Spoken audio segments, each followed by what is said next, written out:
Okay, well, let's get started. Welcome, everyone. Thanks for joining us for our webinar, Originate More, Hold Less, 5 Ways to Automate Sell-Side Syndication. Whether you're a bank, independent, captive, we're hoping to add some value for you guys. Lots of reasons to syndicate, right? As we all know, lenders with plenty of capital will often do it to generate additional fee income. We have number of bank clients that do this. A lot of our vendor-based clients are also looking to expand their vendor footprint, be able to say yes more, and a strong syndication sell side will allow you to do that. And then, of course, independents. They need additional capital to come in to keep originating deals. So today, with today's panel, we're going to be talking a lot about practical things you can do to improve your syndication process.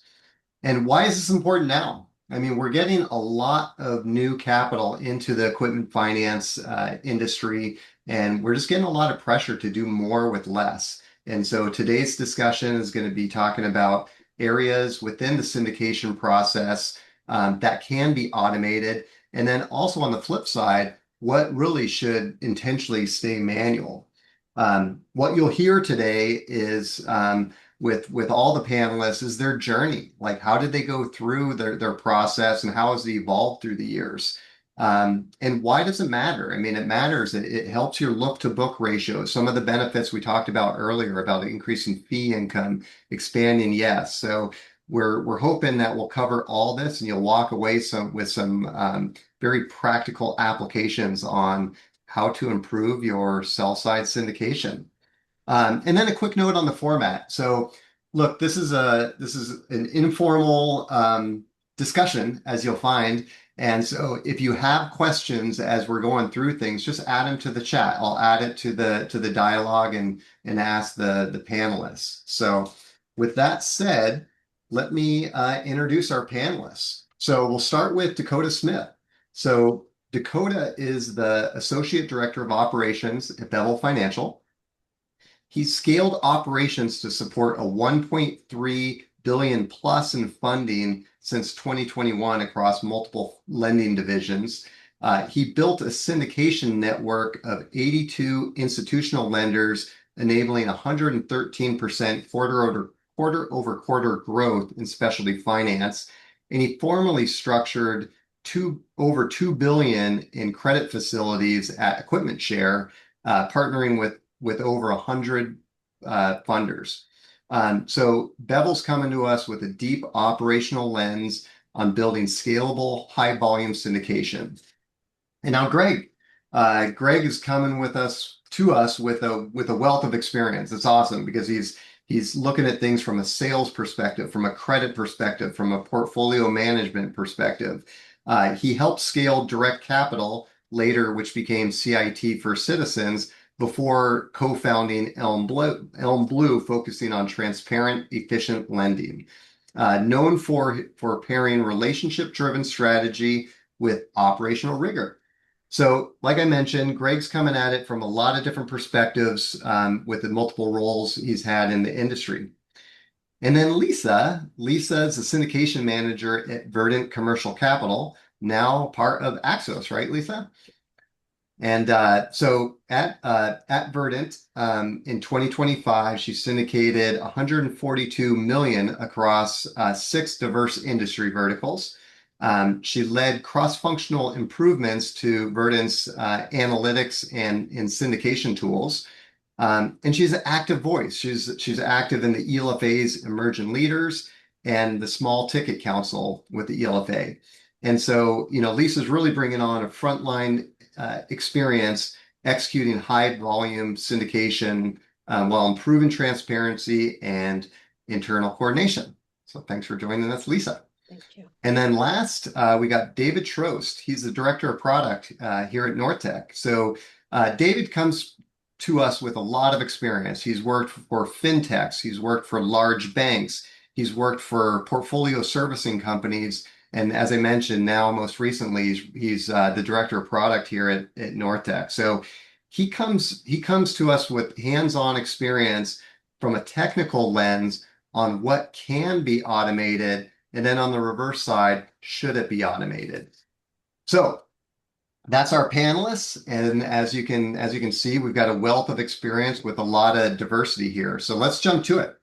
So I'm going to start with Lisa. Lisa, I'd love to hear, like, you've been in the industry for a while. How has syndication's role in your business changed over the past several years? Absolutely. Um, it really depends on the capital source of the equipment leasing company that you are working for. And just over the last few years with Verdant Commercial Capital, we've had some large changes there. So, when I first came on with Verdant Commercial Capital, we were utilizing our warehouse lines of credit. But as we were growing 35% year over year, and those warehouse lines were filling up faster and faster, we started utilizing securitizations to unload those warehouse lines of credits while also doing monthly syndication pools, which, I largely managed. And that was to keep those warehouse lines balanced, also to manage the risk of single name credits or different equipments, um, the different types of critical numbers and percentages and risk-based details that have to do with those warehouse lines of credits. And then most recently on October 1st, we were acquired by Axos Bank out of San Diego.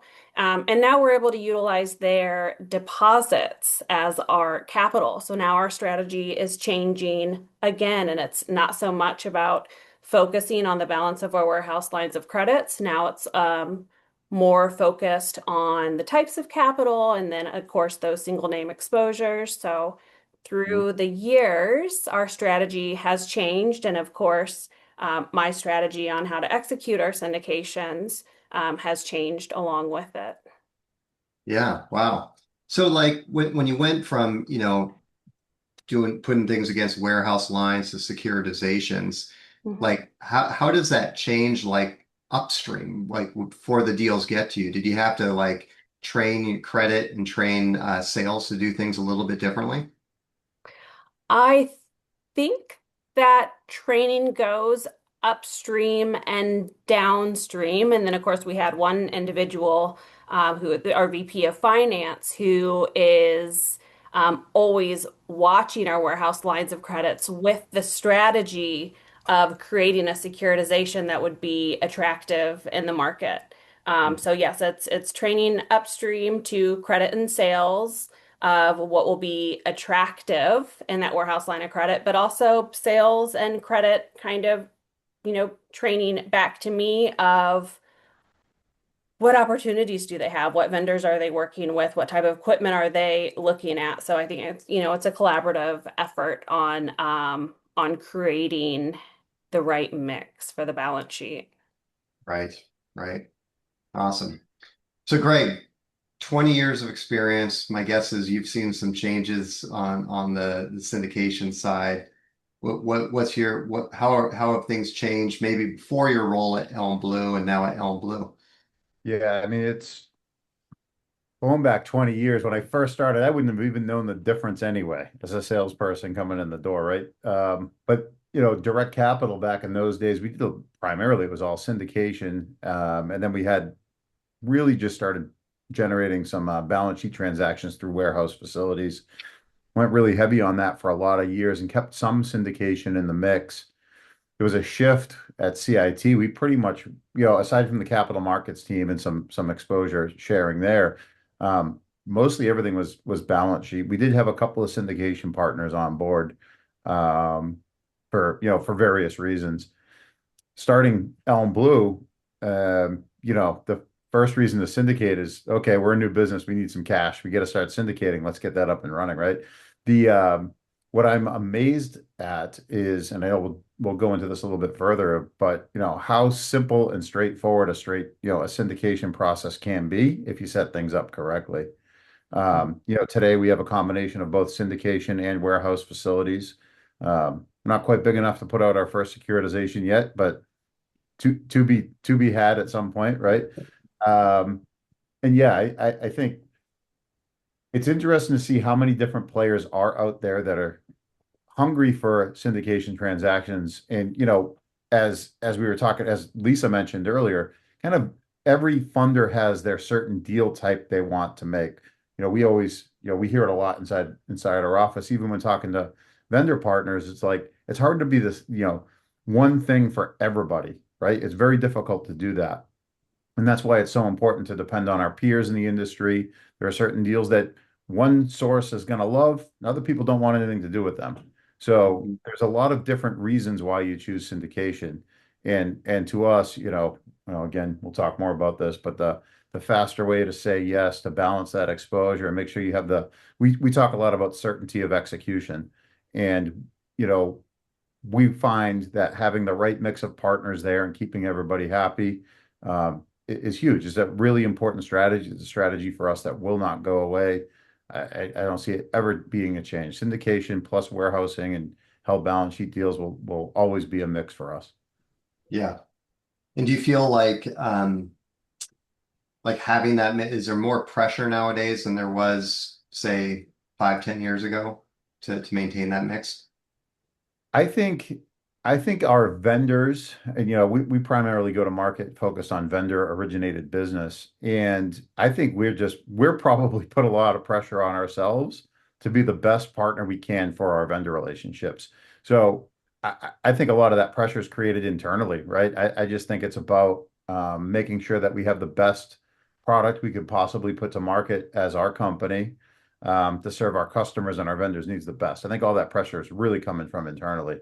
In the market, I don't really see it too much, or I don't notice it being a thing. Like it doesn't drive our strategy around the business. We always put the customer and vendor at the center, and then figure out how to support them, and that's why syndication is so important. Yeah. Well, you're doing something right. You guys are growing like crazy, so Thank you. something's working there. Appreciate it. Um, Hey Dakota, like maybe you could start by just kind of explain your model a little because I think you guys are a little bit unique, and then maybe talk about how syndications has evolved over there at Bevel. Sure. Our model at Bevel Financial has always been asset-backed specialty finance, really. We focus on heavy construction equipment, and we primarily provide point-of-sale financing for participants within Equipment Share's asset management program, which is similar to Airbnb, but for heavy construction equipment. In that program, globally, there's probably 1.5 billion of total originations that go online in the Equipment Share platform annually. Of those, we generally fund through Bevel around 300 to 350 million annually. So our clients are generally ultra high net worth or family office clients that are seeking tax efficient asset finance to defer taxes and generate cash flow. And from our experience in the birth of our entire company goes back to my time at Equipment Share when we were building out a capital markets desk and we were stringing together $500,000 to $1 million equipment financing deals to get Equipment Share off the ground in 2019 and 2020. So we essentially built and scaled Equipment Share and with its own balance sheet financing. And then as we turned that over into a large ABL facility, we had all of these lender relationships that we had built through direct relationships with Equipment Share that we pivoted over into Bevel and started syndicating the asset management program deals to. So the inception of our entire business is just pivoting lenders and backfilling exposure that they once had in equipment finance through Equipment Share with stronger borrower relationships, deposit accounts, personally guaranteed deals from ultra high net worth investors. So for us within that program, it's not just a dealer program or an OEM subsidized thing. Everyone kind of knows about that. So we actually had to create the model and the checklist and the box around the asset management program at large and make it homogenous so that everyone, when they looked at our deal, they would understand out of the gate, okay, that's what this product is, and these are the criteria. So within our ecosystem, we started by taking this somewhat complex abstract idea, making it homogenous, getting everyone's eyes on it, and then having the market start to understand. So I think the biggest and the biggest hurdles that we've experienced throughout our time is the manual transcription of the spreads has always been tough for us. It's always caused a lot of delays. So we will spread the deal in like a commercial underwriting format, just like everyone else does. We always found that every single lender that we worked with was saying, "Yeah, that's great. You guys can do your spreads, but we're just going to take these and we're going to stick them in to our model." So they were just having to re-underwrite the deal.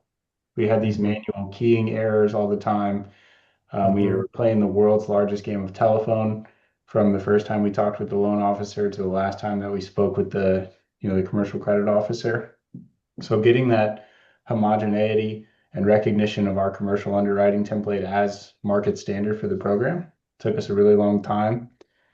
We also found that it was really common for us to have human error in the deals. So the syndication platform and automation of Mhm. data entry, automation of the ability basically to relay the data to the Mhm. partner. It accelerated our deal significantly because there was no longer that most time consuming. We actually got a bunch of our time back by automating the relay of the spread information so that the time we spent with the loan officer or credit officer was spent on concepts that help them understand how the deal should be structured versus trying to correct specific entries. So Mhm. that was a huge step forward for us from a syndication standpoint. And then once you do that, once you get those areas figured out and you're relaying information successfully, and this is within any program, manufacturer program, vendor program, small ticket, leasing program, once you automate the movement of information, then you can spend your time where it counts, which is telling stories, building relationships. And that's really the phase that we're in right now is focusing in and polishing the salesmanship across all of our markets. Okay, great. That was probably a little more than you asked for. No, Maybe that more was nutrition super there. interesting though. I mean, it's the model with the high worth investors and all that, and using syndication as leverage to help them out. Hey David, like from a technology standpoint, um, what are you seeing? Like what technically how have things technically changed in the last several years? So I think moving away from like just putting another lender's scorecard into your system, and having like basic criteria like FICO, time of business, etc. Choose where deal goes to actually having better integrated relationships with APIs and real-time quoting that can ping off a different lender's system and scorecard so you get a more accurate picture of what's going to happen if you send the deal to them. And then a lot of what Dakota was talking about on like packaging and making a deal um, look right and the same every time so that when you send it to a syndication partner, it's really easy for them to scan. They know what every Bevel deal is going to have and in what order, or you're making it be in the order that they want it to see in so they can turn around deals faster. And it's like it's a little thing, but it really helps the relationship long term. Yeah. So Greg, it was fun working with you guys, like just handful of you guys, and then you've scaled rapidly since then. Um, you guys always kind of had a vision of automation and where you wanted to go from the get-go. So where did that come from? Like where did you decide to start, and where did, obviously as a startup, you don't have infinite funds. Where did you decide to invest in automating your syndication process? Yeah, I mean, well, thinking about when we started and why we wanted to focus so hard on automation, it's just really started with the size of the team, right? We were small. After being in the industry for 20 years, I involved with a lot of different departments. You look at the things that people do on a daily basis to keep the wheels moving forward. And so many, I think about the people that are doing the job, right? So if I'm thinking about the person doing the job and their level of job satisfaction, where does it lie? And whatever we could do to get those people back to not just having to do so many repetitive tasks, data entry, things like that, and focus on helping us build the business is really important. So coming out of the gates, as you know, there was really just three of us, and we had business to process. We had already made the investment in North Tech, so that was we're all accustomed to Salesforce, so that was like a no-brainer. With our I don't know, novice understanding of how easy and how available APIs were to connect into Salesforce. That was like, okay, we're going to go down this path, right? There's a lot of different ways to connect things there. As we stood up syndication partners, and before we really understood, you know, you get your broker guide, right? But until you start really working through those partners, you're not really sure what the flavor of the deal they want. What additional information do they need? What more do they need to see from you? What that means is you might have to send the transaction off to a couple of different funders, sometimes many different funders, before you find a home for that transaction. Every time you have to submit a transaction to another funder, it might mean you're sending it via email, you're sending it via their portal, you're sending a PDF credit app. There's a lot of different processes around that. So we focus really heavily on just automate the credit submit component, right? Like that was okay. What can we take out? I think Dakota mentioned, data entry errors. When you have to enter information multiple times, there's more risk for making an error there. And we know accuracy is so important in our industry. So to us, it was a first, no-brainer. Let's try to start transacting via API. And some of our sources, we're brand new and we're asking them to set up an API, and they said, well, we haven't launched one yet. No one's been able to do that yet with us, Mhm. right? We're fortunate we're so small that, although our tech roadmap, there's a lot on there, right? We could get Mhm. through it rather quickly. We could stand up these APIs rather quickly, some with your help, some with our team's help, right? Like it was just, to us, it was a no-brainer. Let's get those apps out as quickly as possible. It saves Yeah. on deal fatigue. Yeah, and again, the personnel fatigue, right, is a big motivator for us to do that. Yeah, yeah, that's great. Like, I mean, just having, like I said, the foresight to know that this is expensive. We're going to make an investment in an API, right? It's not just 2 hours. Take some Right. time, but you're going to get the ROI in short order. So Lisa, Absolutely. you guys have built so much. Your tech stack is really impressive over there at Verdant. Um, like how do you prioritize where to invest and what have you invested in where you felt you've gotten some good ROI from the syndication side? Absolutely.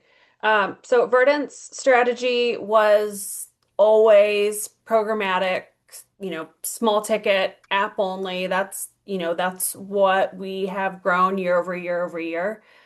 So, we originated over $1 billion in 2025, and our average ticket size was 150,000.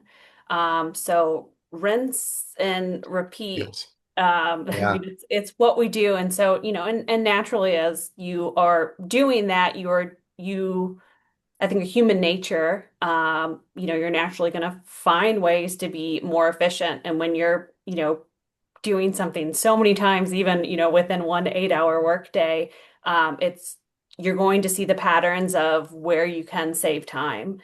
And Hmm. so I think a lot of that can be on our own homegrown system of how we organize and enter information, how we automate information, how we present the deals to our funding sources. But I think it's also that it is, and Greg touched on this a little bit, but it's the relationship building process with your stable of lenders or funding sources too. It is really getting to know what they like to see, what they want to see, how they price their deals, how they underwrite their deals, Hmm. so that when you're presenting to them, you can, I mean, there's that deal fatigue. If you have too much information on a page or in a submittal package, you're going to Hmm. fatigue yourself putting it together. You're going to fatigue your funding sources, credit analysts as well, because they have so much to go through. So I Hmm. think there's a piece there, and I don't necessarily know if it's something that could be automated. I think it's part of the relationship piece is really just getting on the phone and getting to know your funding sources and what they want to see. So I think with that as a basis is where I have found the motivation to automate how we present the deals to our funding sources. Mm, yeah. And like, you mentioned deal fatigue there, just to unpack that a little, comes up a lot. So like wh where are there opportunities to automate to try to minimize that deal fatigue? Are there areas that could help? think that there are, but also where the challenges lie, especially for Verdant. So, we're doing business over six different verticals from industrial to IT to golf equipment Mhm. to energy efficiency. And really, the deal packages or some of the underwriting criteria or what is important in the underwriting criteria can change. Mm. So I think there needs to be flexibility within your system to set what that criteria is. And also, as we touched earlier about how things change from season to season, Mhm. as we, move with the economy or what's going on in the market, that underwriting criteria or the important information can also change. So I think as important as it is to have a system that can focus on different things, I think it also needs to be a system that can be easily manipulated, not so set in stone so that it can change with the Yeah. changing market and the changing needs of your funding source, of the economy, of what your, company is focusing on, or what opportunities you have available to you, because that can also change if you, lose a program or you lose a salesperson. There's just so many ways that things can change. So I think, yeah, focus on a system that can be flexible while still Mhm. automating some of those details of what the underwriting criteria is. And Yeah, Christian, can I maybe add something that I think Oh, please. Lisa, definitely. you did a great job, and I'll use like your team as an example at Verdant. You have a really experienced sales team. And a lot of deal fatigue can be alleviated if your sales team is able to get your client to commit and stay committed on a specific set of terms at the outset.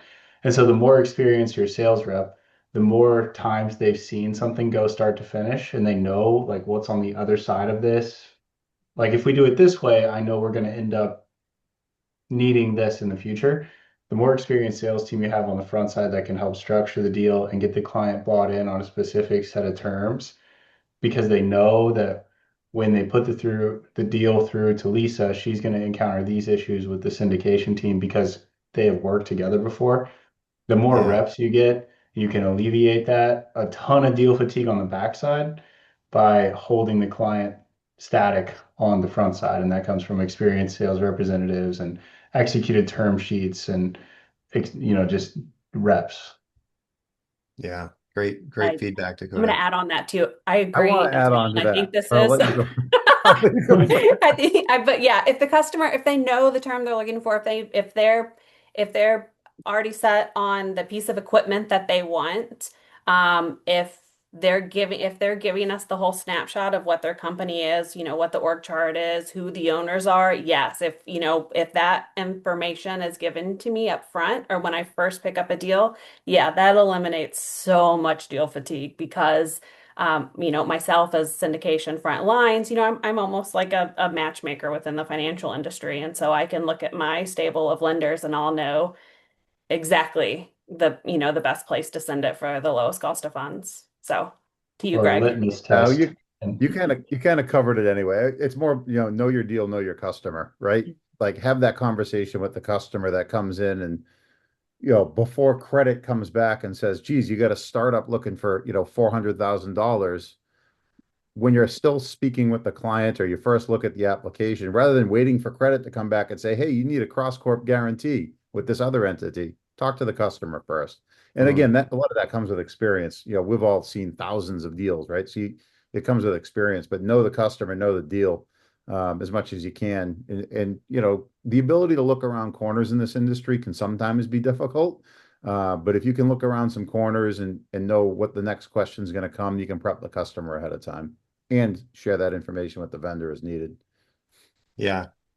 So it's interesting, right? Like clearly, there's no replacing like decades and decades of experience with these sales reps that know where to place the deals, know how to ask, but it's also hard to scale, right? So I guess like David, from your perspective on the technology side, how can you help alleviate that? Having different criteria based on verticals and equipment types and lenders and then making sure you're getting everything up front. I mean, that's a lot of different variables to keep straight. You know, is there technology that can help us with that? Yeah, I think if you have a good LOS system, it should be able to accommodate those pieces of information. I think yeah, like what I'm hearing is like we're talking about syndication not living in a vacuum, right? So like you have to have a good intake and origination process in general and have good channels for interacting with customers and collecting information before you can think of automating multiple scorecards with multiple lenders. Um, so the scale up should be we have a really good process. We have flexibility on how we collect information on our application or through a sales rep, et cetera. And so it becomes a lot simpler to add another scorecard with a new piece of information, go look at what you're collecting front end on your application and add that field if necessary, or make it dynamic if it's only on certain credits or transaction types, and have it just flow through your normal process. So by the time it gets to syndication desk, just like it would your internal underwriter, they have all the same information they need to go and place that deal. Yeah, great. Um, And then on that so note, Christian, you set this one up just so everyone knows. The North Tech Aurora LOS can do this for you. I think that's I think that's what the concept was. Whenever you approve a deal, that you have your scorecard, which spits out, okay, let's say you're scoring on a scale to 100, it spits out a 76. A 76 within your rate card gets priced at, I don't know, 13. Like it gets priced at 13. You can set a minimum spread target for your sales reps within the system that says, hey, this should be priced at 13, but you can go down to 12.65 if you want or have to. And your max term is X. So you can automate a salesperson's ability to maneuver, or at least automate like the bowling alley. You can put the rails up for your sales team within an LOS like Aurora and get rid, like kind of overcome some of the shortcomings that a newer representative that which is our obligation to train new sales reps and to bring experience and knowledge into the industry. You can train them almost by default by putting the guardrails up so that in their head they'll start to register rep after rep after rep. Okay, this is a 76. I'm probably pricing at 13, but I have 40 bips of leeway and I can go out to 72 months on this type of deal, and they'll kind of start to register that stuff. And that's what builds a veteran rep. So baking in those guardrails can get us to automating away the need for experience on small ticket deals. yeah, well, the tool's probably the easy part, right? Like putting a tool in place. I mean, I think the hard part is probably all the things that you described that are in somebody's head and getting that mapped out to basically communicate to get the tool to work correctly. So I don't know. This can Dakota could go to you or Lisa. Have you been there, Greg? Like how have you guys approached that? Especially, when you've got, the cogs going. You're trying to change the old analogy of trying to change the tire on the cars as you're driving down the freeway, right? Like how do you do that? How do you get that mapped out? Can you clarify how do you get what mapped out? Just the process. You talked about, getting the correct spread and getting the rules in place and automating what was in the experienced salesperson's head through automation. Sure, the tool can do that, but how do you like memorialize that or get that Okay. communicated effectively? Yeah, I think a couple different ways here. Internally, like if you're starting from the ground up, I always encourage people to get your partner's racks, which is capital R, capital A, capital C. And I've never actually learned what it means, but it's basically your partner's like credit by criteria. Does anyone know what that means? Rack. Risk adjusted credit model, is that That's what Thank I would you. think. Yeah, right. So get your partner's racks, help shape up your credit profile. Run a little back testing. There are groups out there like Equifax that can provide you with PayNet ranges that say, hey, if you book in this time and business range, this PayNet range, this comparable range, and this, and they'll provide you kind of like with a delinquency curve. Provide that to your underwriting team. then your underwriting team can sort of take shape or kind of start to frame up your credit model. At least that's what we've done in the small ticket space. As far as distribution of communications or adjustment to policy, it depends heavily on team size. For us, it's very easy at this point. Our small ticket team has like 6 people on it. So it's an email or a quick conference call. For someone like Greg or someone like Lisa, the process will be very different given the size of the team. So I'll turn it over to you guys to talk about your size. Sure. I think, as Dakota talked about getting those rack sheets, it can be like comparing apples to oranges depending on on how the risk is calculated, with different funding partners. So it does take some experience, and sometimes it can take some whittling down of your stable of lenders too. I mean, sometimes they just can't meet the needs if they're too specific on, the type of equipment that they need to see, or the type of just criteria that they need to see. Sometimes, I mean, I'm not shy to, telling some of my funding partners you're being too picky, which is, also creates deal fatigue. If I can't innately feel what your credit box is and be really confident on the deals that I send you, then I'm kind of just turning my wheels. I need funding partners who are reliable and predictable and communicate their credit box as well. So yeah, I guess it's a little bit of both. It's one them actually following through on what their credit box is, and two, Mhm. communicating it in a way that I can internalize it and then, act on it efficiently. Yeah, I'm gonna back it up again to know your deal, know your customer, because I think a lot of it does still have to start there, right? There are customers that might have a rate expectation that is not reasonable for their credit, right? Or there might be certain scenarios where that customer doesn't even, whatever it is. Again, knowing the deal, right? So we're talking a lot about how do we make things efficient through syndication. And, if you've got the customer that's got extremely challenged credit, their rate expectations are like, 200 basis points below prime today, and that's the only thing they're going to do the deal for. Or, it could be the first call with the customer says, I'm up against this customer's local bank. Bank says they can get them done at 699. We're going to get that information again into Aurora North Tech, right? So we rely pretty heavily on our credit and credit syndication teams to read those credit submit notes. But again, so the thought is, right, if we know what this customer's rate expectation is, and we have a general understanding of where our partners rates, and rates just an easy one. There's so much more to think about than rate. It's not the end all be all, right?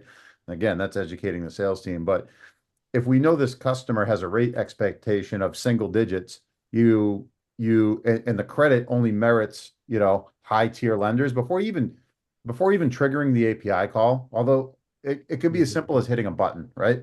Bang, send it over. Make sure Mhm. that the salesperson knows, hey, the only options we have for a home are these deals. And again, if you set up the racks correctly, these are your only options for a home. So before we even trigger an API call to get a decision, have a conversation with the customer again to see see if there's other mitigants that we missed. What is it? And again, that'll make things more efficient down the line. So it's interesting, there are so many parts of this process that we can automate, but that human element, knowing the deal, and again, there's a reason why there's credit notes and credit submit notes and all those things built into Aurora already. Get that stuff in there so we can get it the best home the first time. I'm always cognizant of what our partner might do, just because we might be highly automated when we send transactions to a syndication partner, right? Click the button. Even if I have to send a PDF app today, I click a button and I email it over, right? Easy, easy, easy. That syndication partner may not have a high level of automation. The partner might mean somebody's got to take a moment to sit down and review and try to score your deal. Great news, I got you an approval. Well, if the rate doesn't work or it's not an approval we can sell, we just spent our own time and we spent the time of one of our syndication partners on it. So I always think it's important to think about what's going to come out the other side, Um, Yeah. again, Well, it's Greg, so much to learn there. as kind of a follow-up to that, I mean, what I'm hearing is that, there's a lot up front. Like it's really important, like up front before it even hits a syndication desk to like know the customer, know their credit, like you said. But how does a salesperson do that? Are you sharing that with the salespeople? Are they getting visibility to FICO scores? Are they getting visibility to lender pricing? Like what are you sharing with your sales staff? They have visibility into our syndication pricing, of course, our own internal pricing. So they have some pretty good understanding on what those rates are, right? We're pretty transparent with our team around what that looks like. We're fortunate most of our team is pretty tenured, so they can understand and interpret that information. The more junior partners, we saddle them up with somebody. Let's look at your deal together. Let's look at the merits. So they have some of that information up front. But even if they don't know, like, okay, is this realistic or not? Even if they just had that conversation with the customer, that is, I have competition in this transaction. Here is what the other approvals look like. Our credit team can at least hit the pause button, even if it's just for a moment. Hey, I saw your credit write up on this deal. Here's what I can probably do for you. Let me know if that's going to work. And that goes back to, I think Dakota and Lisa both were talking about like a term sheet. Like you can kind of do a pre-close, trial close to see if it's going to play before you get too far out of the box. And again, you've got it built right into the tool, right? In Aurora, you've got service automation. You start service automation, it's going to pull your bureaus, it's going to look at the PayNet, it's going to look at whatever tools you have built up there. So even from app intake, if it came in through online app, some deals are cookie. I mean, some deals are just straight shot deal. Not every deal needs a story, right? But at the first moment you look at the service automation and you're going to call that customer, call that vendor or whoever it is, hey, I got that application that came through. What can you tell me about the deal? Let them talk, get those notes. And you might want to go through that stuff before it even hits credit. I mean, auto, we've all touched on this, but using technology and the tools and automation and what if you're using AI in your business today, like they're all fantastic tools. We really focus on using those tools to get time back into people's day. I think Lisa or Dakota mentioned it. Build relationships with your partners, put the human element back into what we can do, and surround it with all this technology that just really supports the people that are on the phones, going out and meeting clients. That's really, really important to us. It's Yeah, also well not a said. huge time sacrifice, or maybe not as big of one as you might have expected. Because, like for Greg's example, jumping on the horn real quick with your rep to have a 5 minute conversation with a new rep, and you're like, okay, explain the deal, and they go, okay, it's a Staten Island based donut shop buying a $10,000 used donut machine from their good friend, and they're looking for financing, and you're like, oh, okay, why don't you just let them know that this, we're probably not the right fit for them. And here's why, versus like, okay, $10,000 request comes through, and Greg and credit's working it, then we're getting collateral information. We figure out there's no, there's just so much lost time if it slips into more than one set of eyes touching it. Now all of a sudden you've used cumulatively 10 hours of the company's time on a $10,000 used donut maker. You know what I mean? So Well, and don't Dakota, be. you brought up a really good point, right? Is the collateral risk at the end of the day, right? We talk a lot about automating the front end credit side of things, but almost Mhm, every deal is going to need vendor and equipment approval. So, like, how are mhm, we getting that information and how are we passing that to some syndication partners won't do certain assets. We shouldn't be sending them those deals at all, ever. You just brought up mhm, a private party seller deal. Someone's going to do that deal, but it's not going to be this mhm, bank. It's going to be this bank. That mhm, information is tremendously important.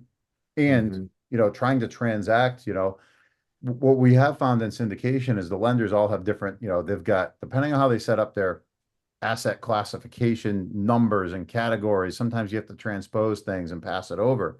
But that helps, again, that person, there's still an underwriter. Even when you syndicated, you did it a pre-screen, there's still an underwriter, a syndication at your partner where the deal's going to. If you can get mhm, them the equipment, the vendor information, so much more information up front, they can make a better decision mhm. and Yeah. approve. Maybe the deal would have got approved. Oh, we thought it was a brand new donut machine, Dakota. Turns out it's a used one. Now your approval's dead, right? Like you just Yep. wasted a ton of time. Yep. And even a small detail as far as just that being that it's a private party. I mean, yes, that like that does eliminate a lot of funding partners. So, yeah, Mhm. minute details like that. I mean, yeah, they're all important. Yeah. So I guess Lisa, kind of pulling that thread a little bit further, you guys have such high volume. You work with a number of funding partners, you work with a number of vendors. Like, how do you keep, like, as you mentioned, like, you use the words reliable and predictable. That's what you want from your funding sources, right? But my guess is your vendors are probably asking the same thing about Verdant, right? They want reliability and predictability from you. So how are you maintaining that, being the face of the vendor when you might not necessarily have that on the funding side? Sure. Luckily, I mean, our business model is, Verdant has a really wide credit box. So we are initially putting a lot on our balance sheet. You know, a lot of the opportunities that I am then syndicating is, they're repeat customers. So we already have exposure. So it already fit into our credit box. We feel confident in the credit, which, then makes it easier for me to, go sell the second or third deal because we're at that single name exposure. Um, Mhm. but also with that said, I think it's the speed piece. Time is money. Um, Mhm. and I think it was kind of touched on, but it wasn't actually said, but like sometimes a quick no is better than a 5-day maybe. Mhm. So knowing, again, me knowing my lenders better, or even sometimes gauging, it's a $20,000 deal. There's not a lot of upside for us. I mean, sometimes even a desk decline because, I know we always want to say yes, but Mhm. sometimes you have to make a judgment call there and just decline something because it's, I guess too, because Verdant is such a volume shop, it's I can't take away from these other deals that have a higher likelihood of going through. So I also Mhm. have to manage my time that way. Um, and something that we rolled out this year that I had a large hand in was getting a better visualization on, the syndications that we're doing, a tool where I can really see the pipeline and really know the volume and like really have a tight grasp of everything that is going through capital markets. I Mhm. went in 2024, I was really only syndicating for three of the six verticals. And then at the beginning of 2025, I actually took over all the verticals for our flow business, so Mhm. my volume essentially doubled. Mhm. But by rolling out a tool where I could, really have a visual of what's coming through capital markets, it probably saved me 30% of the time that I was Mhm. previously using as sort of like, I had more of like a hunt and peck strategy. But now, Mhm. I have a single place where I can see everything that's happening within capital markets. Yeah. Yeah, I think the two takeaways I got from that was like speed, like you said, a quick no is better than a 4-day maybe. And then just visibility, having quick visibility to it. And my guess is you're not super excited about a spreadsheet. You guys actually did something a little bit cooler than that, right? We can still improve. It can still be better. Yeah. Yeah. It's Sometimes a a spreadsheet spreadsheet. is the first step, but so I would so yes, we do have something better. But I will say for as far as creating transparency of of the lenders and the credit box that I have to work with, I that is largely still in a spreadsheet. So I would I would love to see that. Yeah. Yeah. We're right there with you on the spreadsheet. Maybe just like marginally better because our spreadsheet is inside of our CRM, but it's just, yeah, same, It's still a same spreadsheet. Yeah. filter by state, filter by asset class, filter by debt service coverage. Hmm. Yeah. So David, like from kind of like from a technology standpoint, what have you seen as far as trying to abstract kind of the complexities of funding sources from brokers and borrowers and trying to, are there UX tools you can use to improve that experience for them and keep them kind of agnostic as far as who the funder is? Um, what do you mean, like, in terms of like figuring out what to place a deal in general, or like, Yeah, like keeping that complexity away from the vendor and borrower gotcha. with their experience as they're kind of interacting with like Verdant or Bevel or ElmBlue. Like how do they create that technology, unified technology experience, even though on the back end a whole bunch of different things are going on as far as funding source selection and what they need, etc. Yeah, ideally it's a black box, right? So the vendor and whoever you're working with, unless you're brokering a deal and are docking on someone else's contracts, they don't know, who is the funder, and nor should they really care. It goes through the same process. So you need a system that can accommodate having different rate cards in it, which we kind of already touched on. And then, treating your syndication flow in a way that, or syndication desk in a way that you're monitoring SLAs so that you're identifying when things are going to get stuck and you're being proactive about reaching out to the partner so that they understand, the deal is stuck. And your vendor's not just wondering if a deal is going to get done or not.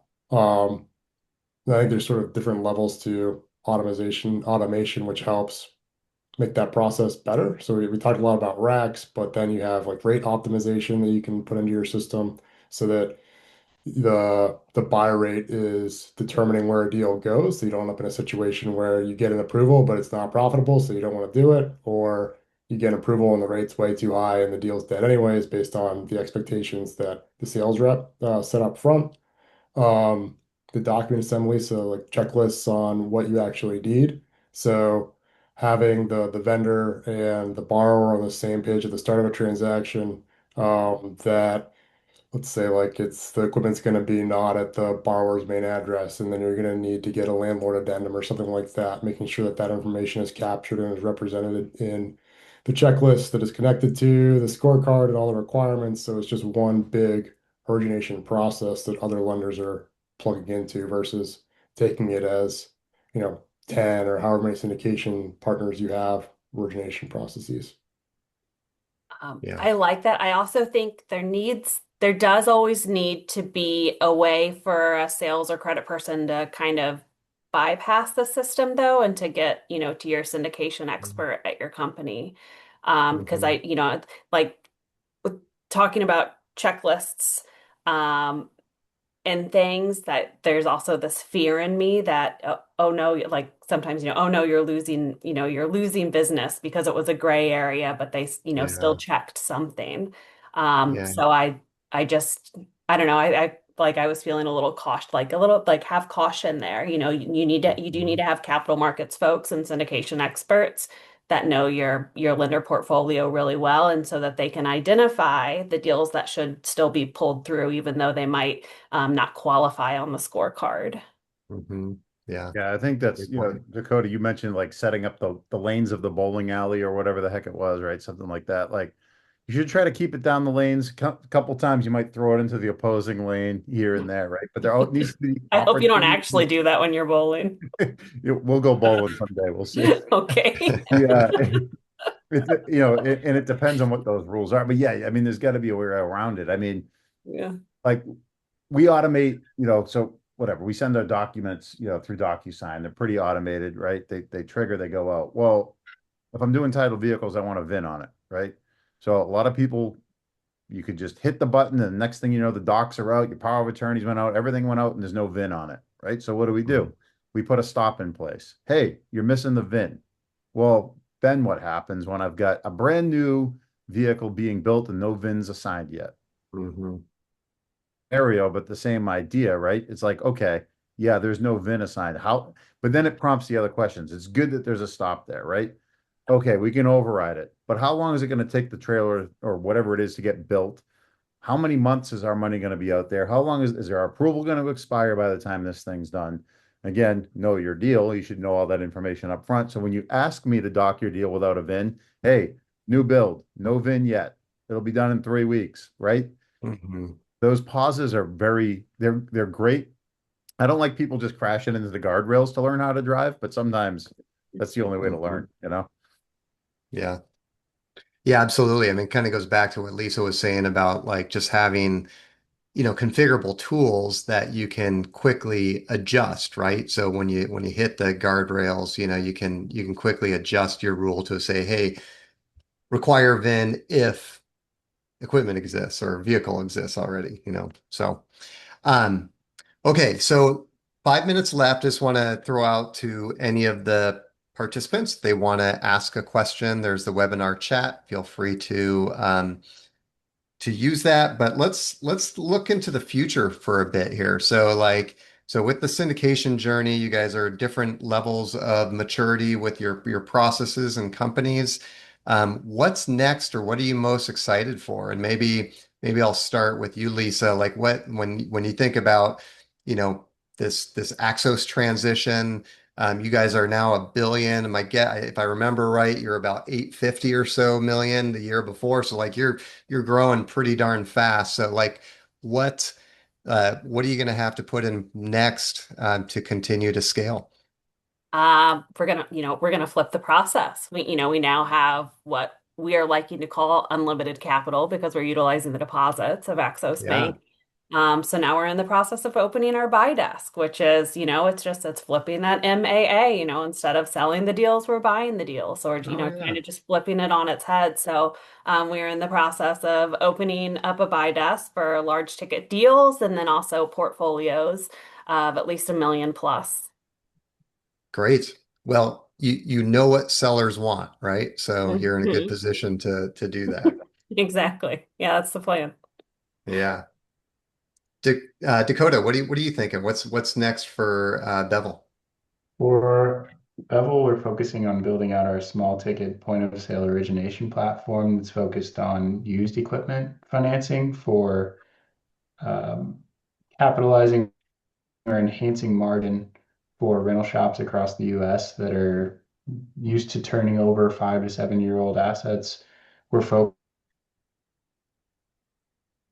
out the point of sale financing solution, which is what we're using the Aurora platform for. So for us right now is purely focusing on building our sales organization and also getting more intelligent about the collateral that's underwriting our loans. I would say a lot of our stuff today is, it's collateral backed, but we rarely have a good feel for where we are in the collateral position outside of the actual invoice from the vendor.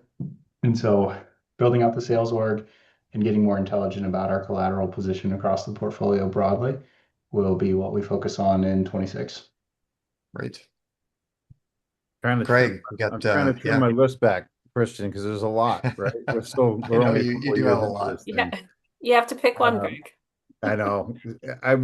Right now, a lot of staffing focus. We're just growing our team quickly. We're moving offices March 1st, so that'll be. I got a long list tied to that thing, right? Um, we're going to continue to make sure we refine our processes with syndication partners. I mean, the theme of this thing is syndication, right? So, what do our syndication partners like to see? What do they not want to see from us? And let's refine that and explore how do we make those relationships deeper, putting time into everything from how we transact document packages. I know we didn't spend a lot of time about checklists and things like that, but let's get you the correct documents up front so that your team can move more quickly. Let's focus on what other types of programs and partnerships we can build with assignment programs, discounting relationships, pure just syndication broker deals, right? A lot of different syndications, a really big overarching theme that takes over a lot of different things. We want to go deep with each one of our partners this year and find out how, and again, I use the word partner, right? We should be in it together, always be cognizant of each other's business and all be good stewards of the industry and of each other. Yeah, well said. Well, folks, Lisa, Dakota, Greg, David, thank you so much for your time. That was a wealth of information. I want to do a part two. This was great. I feel like we only got started. So thank you so much. And then for everybody, all the attendees, thank you so much for joining. And we'll be sending out the recording to everyone. Have a Thank you. great day. Thank you, Thank you. Christian. Thanks, everybody. Buddy.